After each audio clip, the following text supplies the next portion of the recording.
Bismillahirrahmanirrahim. Assalamualaikum warahmatullahi wabarakatuh. 3 kes baru jangkitan COVID-19 dicatatkan kemarin di negara Brunei Darussalam menjadikan keseluruhan kes meningkat kepada 15,447 kes. Kementerian Kesihatan dalam siaran akhbarnya juga maklumkan satu dari kes tersebut adalah kes tempatan manakala 2 kes import. Sementara itu, 865 ujian makmal dilaksanakan dalam tempoh 24 jam lalu, manakala kadar kes positif adalah 0.3%.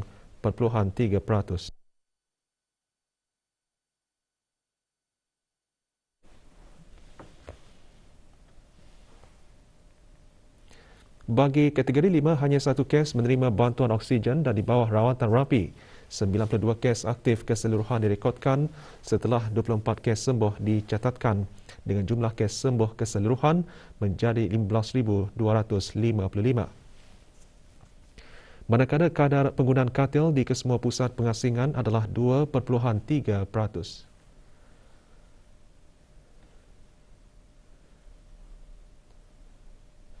Sehingga 25 Disember 2021, kadar keseluruhan penduduk yang telah menerima sekurang-kurangnya satu dos vaksin ialah 94.4%.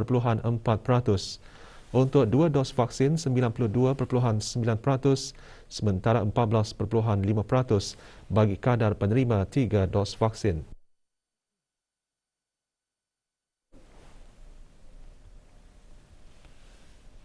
Majlis pengundian dan pemilihan calon penghulu Mukim Lumapas yang diadakan selama 3 hari berakhir kemarin dengan pengiraan jumlah undian keseluruhan calon bagi jawatan penghulu Mukim Lumapas.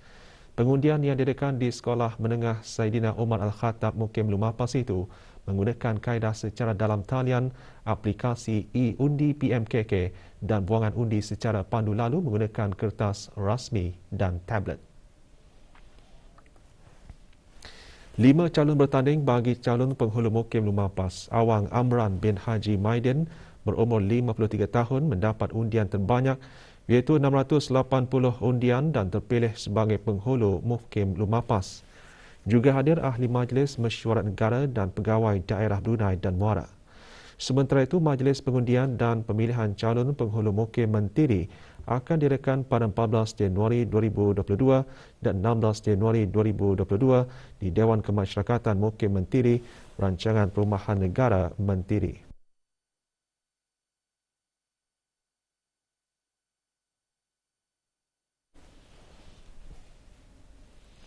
Pengurusan kewangan penting bagi mengelak individu berbelanja dengan boros serta tidak tahu menilai keperluan dan kemahuan dalam perbelanjaan. Namun setakat manakah kesedaran orang ramai mengenai perkara tersebut? Ikuti laporannya bersama Wazna Fakriana Osman. Setiap orang mempunyai perancangan pengurusan perbelanjaan keluarga. Namun perancangan jangka masa pendek dan panjang sangat penting. Bersama kita seorang narasumber Haji Syamsul bin Haji Muhammad, pengurus Am Insurans Islam Taib Family Takaful Sdn Bhd untuk membincangkan lebih lanjut mengenai pengurusan keuangan, keperluan atau kemahuan. Apakah kaedah yang dapat diterapkan bagi pengurusan keuangan yang lebih bijak? Saya akan berkongsi 3 kaedah. Ini adalah kaedah yang paling basic yang boleh kita ni apply. Pertama sekali ialah mengenai dengan penyata kewangan. Yang kedua, kita ni menyediakan dan mempraktikkan bajet. Bajet ini adalah satu kaedah yang boleh kita ni gunakan untuk melihat, mengenal pasti dari mana sumber pendapatan kita ni dan ke mana pendapatan kita ni belanjakan. Dan yang ketiga, itu dana kecemasan di mana kita ni menyimpan sekurang-kurangnya 3 ke 6 bulan daripada gaji kita ni. Mengapa seseorang itu perlu mempunyai perancangan jangka masa pendek dan panjang dalam pengurusan keuangan bagi perbelanjaan? Perlu diketahui perancangan kewangan adalah satu peta jalan yang membantu seseorang itu untuk mencapai suatu matlamat keuangan. So ini adalah perancangan yang sistematik. Kalau kita ni mempunyai perancangan kewangan, kita ni akan mempunyai orang hala tuju. Hala tuju kita ni kan ingin umrah, artinya itu hala tuju kita ni. Artinya kita ni mempunyai motivasi untuk mencapai matlamat kita itu. Jadi apakah kesan buruk jika tidak mempunyai perancangan dalam pengurusan keuangan? Dalam pengurusan kewangan ini adalah penting kalau sekiranya kita ni tidak ada mempunyai perancangan kewangan, mungkin kita ni akan tersasar Selain daripada itu juga anitah yang menyebabkan faktor kebocoran kewangan. Disebabkan kita ni ada sandaran apa perkara-perkara yang kita ni patut belanjakan. Kita ni tend to berbelanja apa yang kita ni lihat. Apabila seseorang mengalami masalah kewangan, ia boleh memberi kesan buruk misalnya kepada rumah tangga. Apa pandangan Tuan mengenai perkara ini? Perlu kita ni lihat bila kita ni sudah berkeluarga, kita ni mempunyai responsibility ataupun tanggungjawab terutama sekali kepada suami untuk membagi nafkah kepada isteri, menyediakan perbelanjaan untuk anak-anak. Itu di sini berlakunya keganasan rumah tangga disebabkan oleh ekonomi. Bila isteri ataupun anak-anak menginginkan sesuatu tapi tidak dapat dipenuhi. Jadi bolehkah jika Tuan mengongsikan jika terdapatnya kes-kes yang menyebabkan seseorang itu menanggung beban hutang yang berlebihan? Kalau kita lihat ada hutang yang baik, ada juga yang boleh dikatakan hutang jahat. So hutang baik ini kadang-kadang ia boleh mendatangkan manfaat kepada kita. Tapi hutang yang kurang baik ini, hutang yang terbaik ini adalah hutang yang kadang-kadang memenuhi kita ni punya personal. Dan kedua, ini kadang-kadang kita ni berhutang ini disebabkan oleh peer pressure, tekanan rakan. Di samping itu juga marketing. Kadang-kadang barang itu kita ni tidak perlu. Tuan, memandangkan warga perkhidmatan awam tidak lama lagi akan menerima bayaran gaji bonus. Jadi apakah saranan Tuan sama ada untuk memenuhi keperluan atau kemahuan? Pertama sekali kita ni mesti mempunyai bajet. Ini adalah untuk perancangan perbelanjaan kita ni. Kedua, kita ni membuat simpanan. Simpan sekurang-kurangnya 10% daripada pendapatan kita. Selepas itu yang penting juga kita ni senaraikan. Kita ni lihat manakah yang kita ni beri keutamaan, yang penting, keperluan. Perancangan pengurusan keuangan secara berhemah dan bijak memudahkan kita untuk mengurus perbelanjaan dengan lebih baik.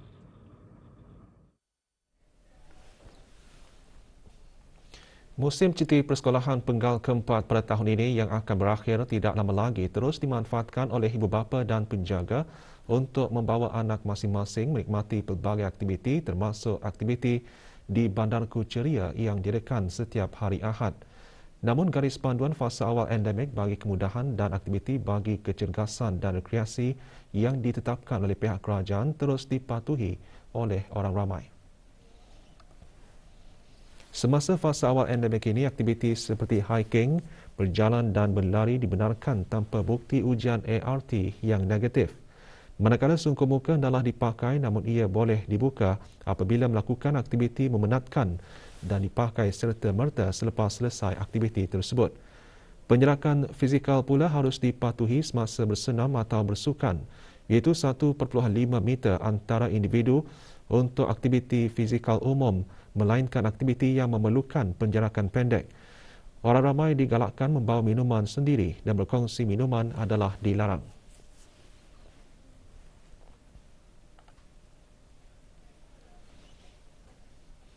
Sementara itu, bersantai dan beriadah bersama keluarga antara aktiviti yang boleh dimanfaatkan dan dilakukan sepanjang musim cuti persekolahan. Taman Jubli Perak di daerah Blyth menjadi salah satu tumpuan riadah. Pengunjung yang datang tetap mematuhi SOP yang ditetapkan oleh Kementerian Kesihatan. Namun, Taman Jubli Perak dikenali dengan pantainya yang juga dipanggil Pantai Jubli Perak. Ia merupakan tempat popular untuk perhimpunan keluarga untuk mengadakan riadah bersama dan aktiviti bersama keluarga.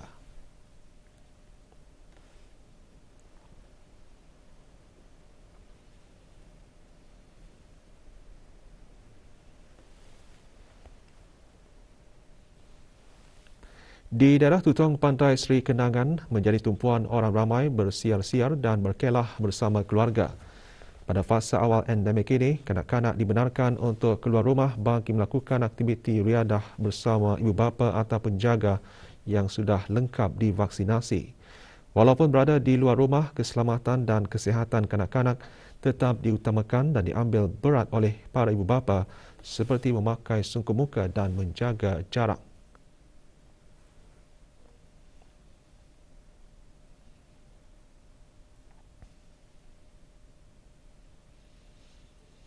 Di daerah Temborong, Keluar TV membuat tinjauan di Taman Rekreasi Batang Duri dan Taman Mini Zoo Temborong. Para pengunjung dilihat gembira kerana berpeluang melakukan riadah dan menghirup udara segar bersama keluarga dan sahabat handai di samping mengenali tempat menarik dan berbelanja di negara sendiri. Semasa fasa awal endemik ini, orang ramai diingatkan agar sentiasa mematuhi garis panduan yang dikeluarkan oleh Kementerian Kesihatan dalam memastikan kesejahteraan diri, keluarga dan masyarakat adalah terjamin.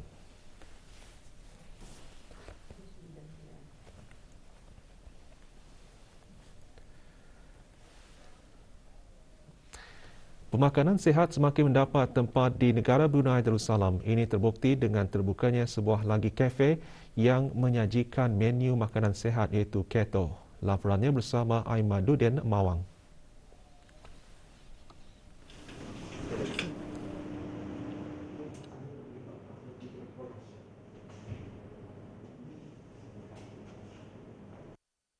Mula dibuka pada bulan Mac tahun lepas, Olis Cafe menyajikan makanan sihat keto.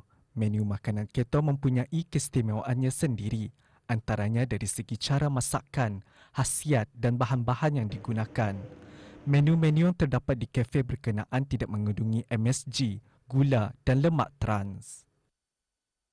For menu keto, actually we have menu kami ni bercampur.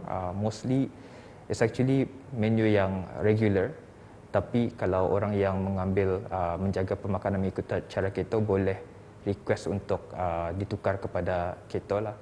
Walaupun di kafe tapi masih lagi dapat jaga diorang punya keto diet lah tu.